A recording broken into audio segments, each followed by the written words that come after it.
Hello friends, it's Spirituality Thursday and I'm very excited for this conversation. So here we go.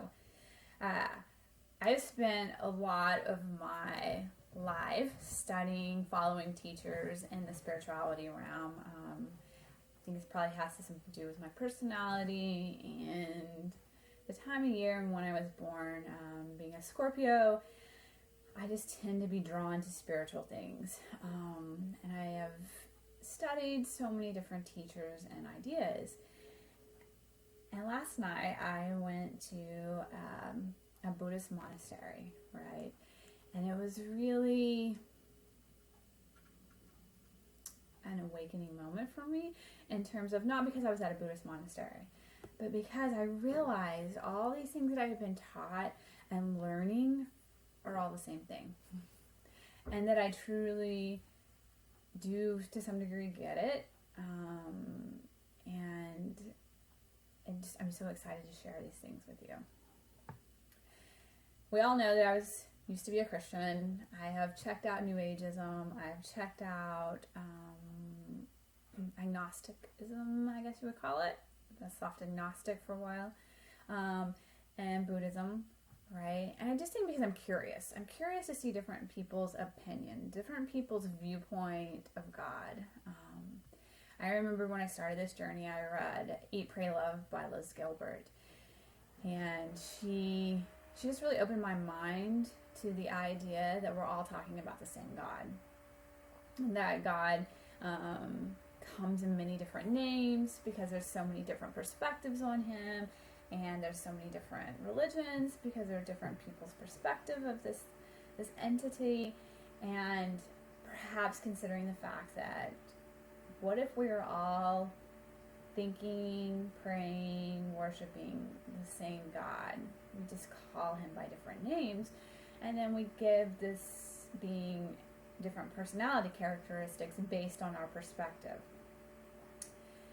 And so when I was open to that and I started looking at different perspectives of him, I found that to be true. That we all identify this being as something of love, of something that has wisdom and cares for us, and there's a purpose and intentionality in things.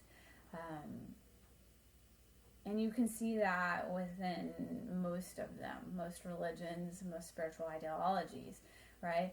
We all kind of collectively agree there's something bigger than us, right? Whether we call it God, whether we call it the universe, whether we call it the source or the creator or energy, we all collectively agree, like, yeah, there's something out there, there's something bigger than us. And what is interesting is all of the things that we create to create separation between us, so we can say, well, my version is right and your version is wrong. And I know this is going to ruffle some feathers because that is super ingrained in us, right? We really believe wholeheartedly that our truth is the truth. And for someone to question that or come against that is very uncomfortable for us. Because it starts getting to the core of us in terms of the uncertainty and doubt that truly lies beneath, right? That gap, as Peter Rollins calls it, between us and this thing that we're seeking.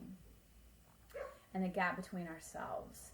So when we start questioning, or other people that believe differently come into our space, that gap, the wound, let's call it, starts to be touched upon, and it feels uncomfortable, and a lot of times we become really defensive of it because we're not ready to go there.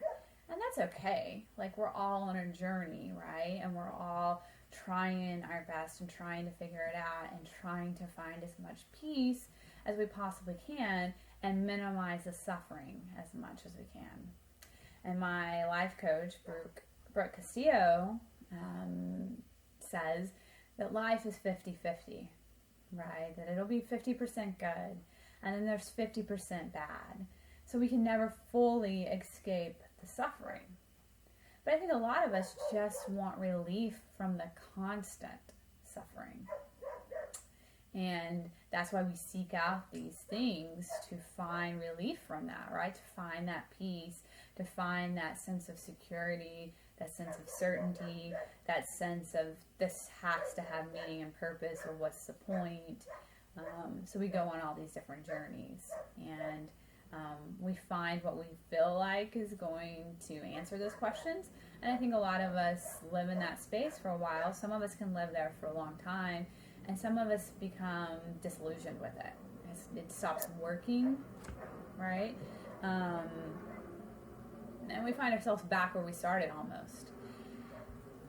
And I see that, right? Like, I understand that, I hear that, I can relate to that, and I think it's something we should talk about, right? Because I think we're afraid to admit to our doubts. We're afraid to admit that we're not feeling as satisfied as we once were with our faith. We're afraid to say, you know, I just don't know. I feel like I did in the beginning now. I felt good for a while, and now I'm back to this place of, you want to call it miserableness, unhappiness, unfulfillment, and we just don't know what to do with that, right? Because most of our religions indoctrinate us that this is the truth. If you do not believe this truth, then you are outside. You're an outsider. And none of us, because we kind of have a tribe mentality, that's how we've evolved, want to be outside of the tribe. So then we're kind of in this sticky place, this uncomfortable place of, I don't know if I fully believe, but I don't want to be on the outside, so I'm just going to kind of stay here. So if you relate with that, there are thousands of us out there that have walked through that and have come over to the other side, whatever that means, and it's worth that journey, I'll tell you that. So have a wonderful day. This is going to be